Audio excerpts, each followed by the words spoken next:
Police informer నెపంతో మహిళను మావోయిస్టులు చంపిన ఘటన బీజాపూర్ జిల్లాలో కలకలం రేపుతోంది. నిన్న దంపతుల్ని కిడ్నాప్ చేసిన మావోయిస్టులు మహిళను హత్య చేశారు.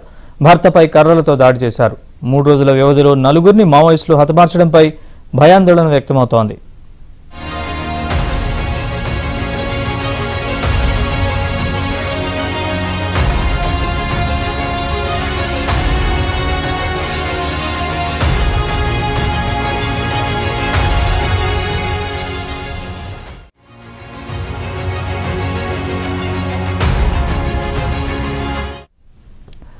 పోలీస్ ఇన్ఫార్మర్ నెపంతో మహిళను మావోయిస్టులు చంపిన ఘటన బీజాపూర్ జిల్లాలో కలకలం రేపుతోంది.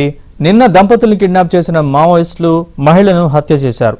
భర్తపై కర్రలతో దాడి చేశారు. 3 రోజుల వ్యవధిలో నలుగురిని మావోయిస్టులు హతమార్చడంపై భయాందోళన నెలకొంది. ఇక ఇదే అంశానికి సంబంధించి మరింత సమాచారాన్ని మా భద్రాద్రి కొత్తగూడెం కరెస్పాండెంట్ రవిని అడిగి తెలుసుకుందాం. రవి, చెప్పండి పూర్తి వివరాలు.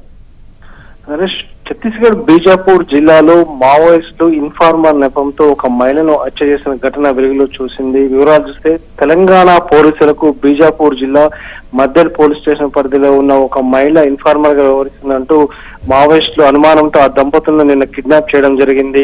ఆ గ్రామం నుంచి సుమారు 3 కిలోమీటర్ల ఫారెస్ట్ లో తీసుకెళ్లినాక ఆ భర్త మహిళను ఎవరైతే రామయ్య అని ఉంటారో ఆ భర్తను తీవ్రంగా కర్రలతో కొట్టి అతన్ని వదిలివేశారు. మహిళను మాత్రం స్పాట్ లోనే చంపారు. ఆమె పేరు సుక్రుగా తెలుస్తుంది. అయితే పోలీసులు సమాచారం అందుకోవడంతో ఘటనా స్థలానికి వెళ్ళగా మహిళ విగతజీవిగా ఉంది. మొత్తంగా చూస్తే నిన్న దంపతులను కిడ్నాప్ చేసి అతన్ని చితకబాది వదిలేసిన తర్వాత ఆ మహిళను మాత్రము ఇన్ఫార్మర్ నెపంతో పర్టికులర్ గా తెలంగాణ గ్రౌండ్స్ కి తన ఇన్ఫార్మర్ గా ఉందనే అనుమానంతో హత్య చేసినట్టుగా పోలీసులు కూడా ధృవీకరిస్తున్నారు.